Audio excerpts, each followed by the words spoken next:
Hi everyone, this is the ClonerAlliance Box Pro Pocket standalone video recorder and capture card. What puts it apart from similar devices are two main things. The first thing is that it can be battery operated, so you can take it with you on the go without needing a power outlet.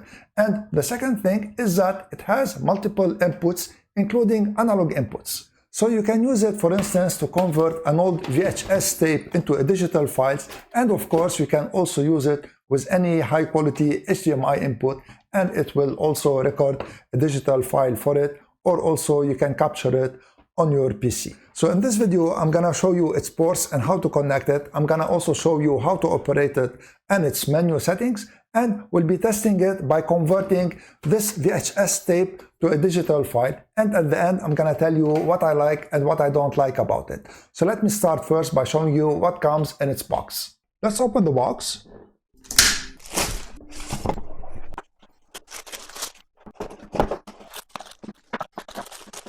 And this is everything you get in the box: an HDMI cable, the recording device, USB-A to micro USB cable to connect the device to your PC, a remote control, a user manual for the device, multimedia interface cable, HDMI composite VGA, NP-F550 battery with its charging cable, which is USB-A to USB-C, its user manual, 90 degrees HDMI connector, and a power adapter. Let me show you now the ports of the Box Pro Pocket. On the back of it, you have the multimedia interface input, and this is the HDMI input, and it can take up to 4K 30 Hz in resolution. And this is the audio input, and this is the microphone input, and this is the speaker output. Now this one here is the HDMI output, and the maximum resolution is Full HD 60 Hz. This port here is to connect it to the PC so that it will act as a capture card, and this is the power input in case you don't want to use the battery.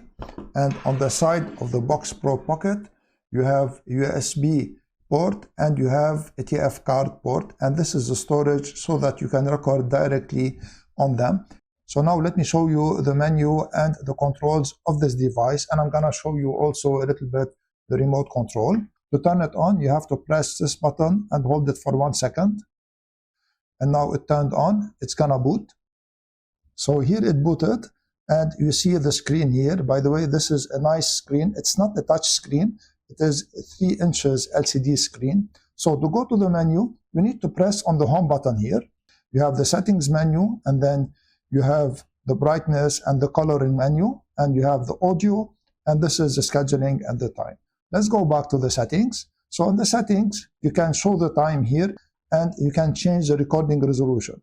By default, it is on Full HD, so you change it by pressing this arrow here. It takes time, and this is something I don't like very much. So this is the HD 720, and to go back to Full HD, press this arrow until you arrive to 1920 times 1080. So here it is on Full HD. Afterwards, you have the bitrate. By default, it comes on the mid bitrate, so I'm gonna leave it on the high one. And this is the file size. So you can either put the file in 4G or you can put it also in 16 gigabytes. So I advise you to put it on 16 gigabytes. This way, the device will divide the recording into files of 16 gigabytes. Then you have the loop recording in case you wanted to record continuously, and it will automatically erase the older file. And you have the time watermark, auto stop if you wanted to auto stop after a certain amount of time. So here you have a user time. So if you press on OK, you can change the user time also. And for the system time here, you can change it so that it goes to the current date and time. And when you finish, just press OK. Now to go back to the other menus, press on this return button here, and then go to the right, and you go to the other menu. So this menu here is to arrange the screen and the recording. So you can check it out if you want. There's an important thing here. It is the restore in case you want to reset it. You go here and then you press OK. It will reset to its defaults. And if you have updates, you put them on the USB drive, and then you press OK here, and it will fetch the updates. Let's go back to the audio menu. So in the audio menu, you can control the HDMI level, the microphone level, line in volume also, the speaker volume, line out volume, and so on and so forth. And here also you can change the language. I don't know why they put the language with the audio. And one thing you should know here, that if you wanna like monitor the output, you have the line out volume. It cannot be controlled in any way except from the menu.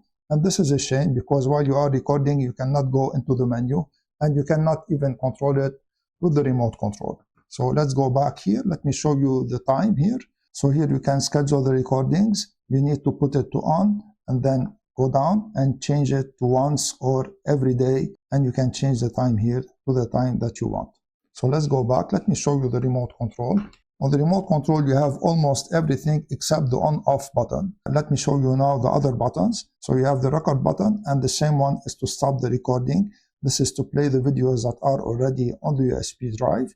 And this is to change the input. This is to take a snapshot.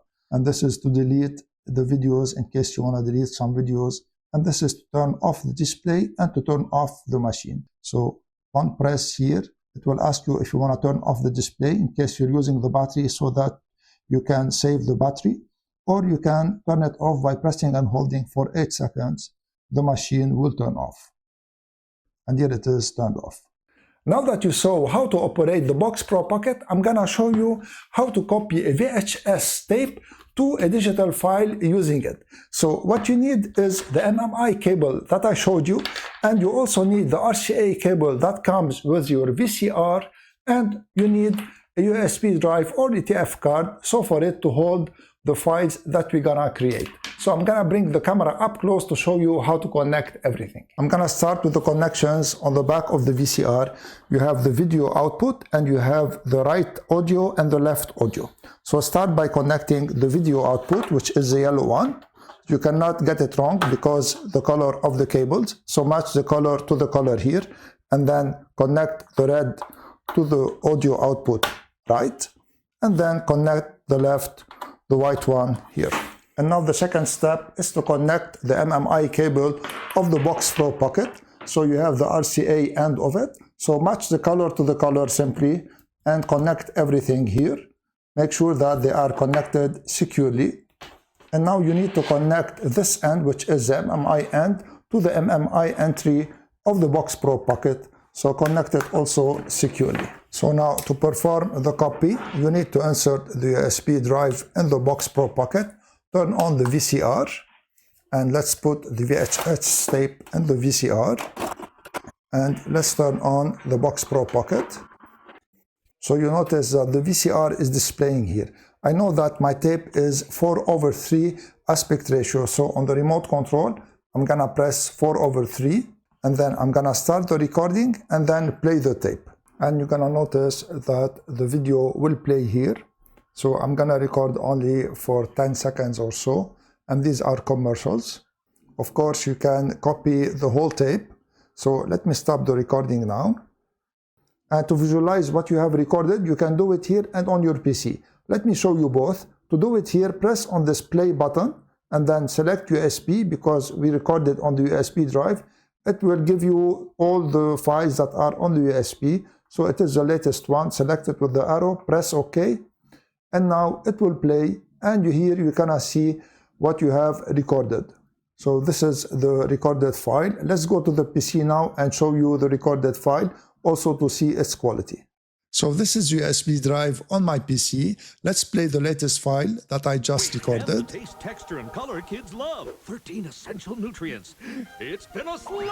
And you notice that it plays really very well. So I just showed you one example of the use of this device, and it has many other uses. Like for instance, you can take it with you on the go to record your camera output. You can also use it for game recording and so on and so forth. Now what I like about it is that it is portable and it is battery powered. On top of it also power outlet powered. So it is versatile this way, and it has many inputs. And most importantly, you can use it to convert old analog outputs to digital files.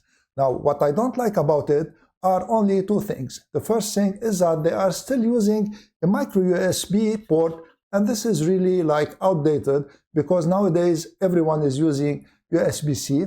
And also what I don't like about it is that if you want to use it to record, you cannot also use it to capture and vice versa. And this puts a small limit on its usage. If you want to check it out, I'm going to leave an affiliate link in the description. If you make a purchase using my link, I will gain a small percentage at no cost to you, and this will support my channel. I hope that you liked my video and you found it useful. In case you did, please share it, subscribe to my channel, and give this video a thumbs up. I would really appreciate it. I want to thank you all for watching. I'm Eloy from Knowledge Sharing Tech. See you in the next video.